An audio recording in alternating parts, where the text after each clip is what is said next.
Welcome back to the shop. One of the many tools that we dug out of my grandfather's shop was this half-inch wrench, or half-inch ratchet. I have made the mistake before where I think it was yeah, that's a half-inch.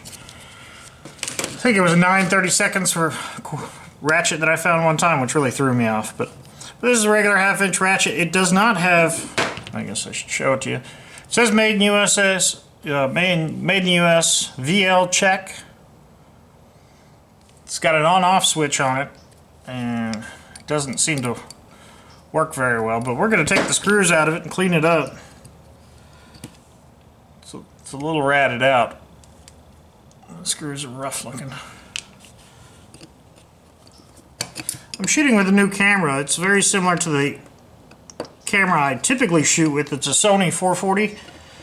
The other one I have is a 405. I think the distinction between the two is that this one can stream to my phone, should I choose to. I'm not very techy when it comes to that kind of stuff, so the reason I bought it, it was a scratch and dent. It was much cheaper than the typical. I paid $105 for this camera. They're typically in the $270 to $280 range.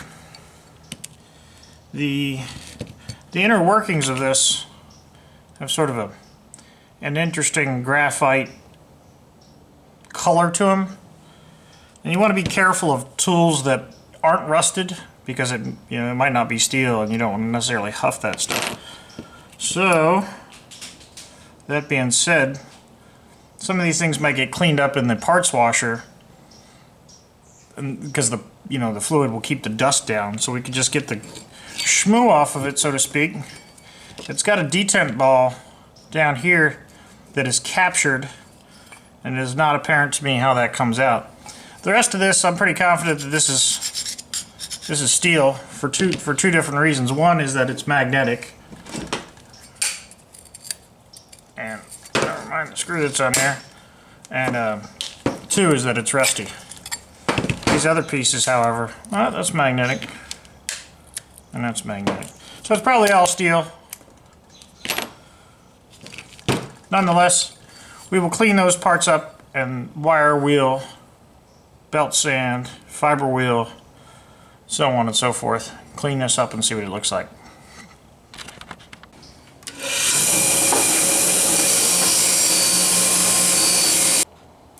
I cheated a little bit, went to the media blaster and touched it up, and then came back to the wire wheel to get some of that etched look off of here.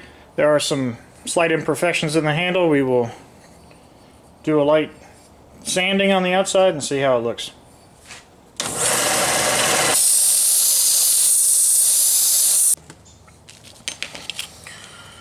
So here we have the wrench cleaned up, and the way that you can see that the cogs on here are relatively, the new ones today, modern day ones, have 50, 60, 70, 90, different little cogs on there. That gives you less, how many degrees before it effectuates the next, how far you can, fine-tune adjustment if you don't have a lot of room. So this is, a blown instrument, so to speak, in terms of the number of teeth on here. But I think whatever the time frame is of this ratchet, it's probably par for the course about what everything else was doing. All my old wrenches are relatively, have a high number of teeth, or a low number of teeth, I should say.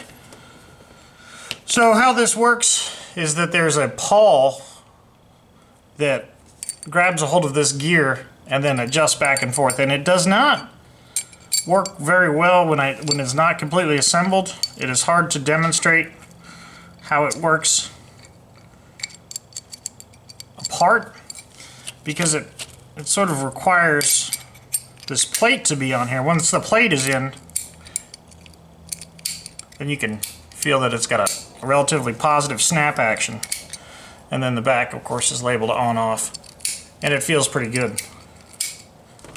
I think that this could probably stand to have a little bit of paint on it, so let me paint that, and we'll bring it back and take a look at the after. I forgot to hit the record button. I'm assembling this, and I'm putting a little bit of wheel bearing grease in, just in the cogs and whatnot. Nothing extraordinary. A little bit on the detent there, on this pawl, and then around the gear mechanism. So.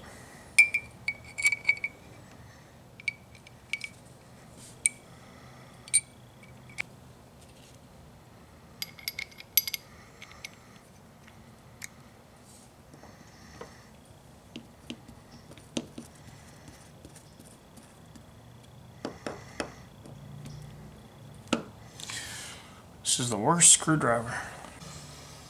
Yeah, that's a little bit better.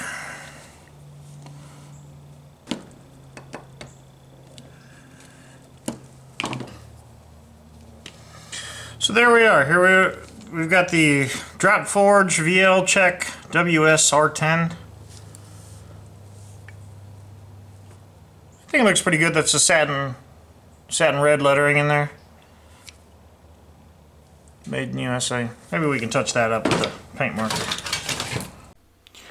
Thanks to the Alloy Artifacts page, I was able to find some information out about this Vlchek Ratchet.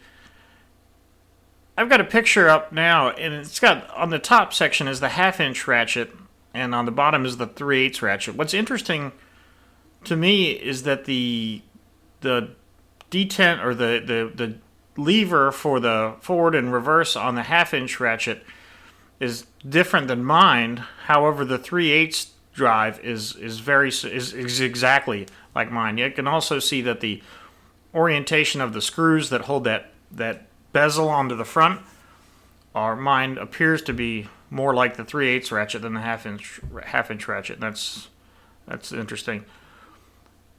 From what I gather on this page, this wrench is circa 1930s.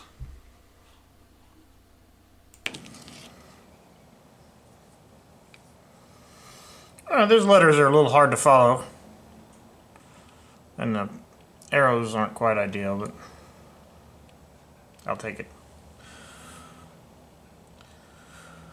So that's it. Thanks for watching. Thanks for subscribing, and I hope you're having a good day.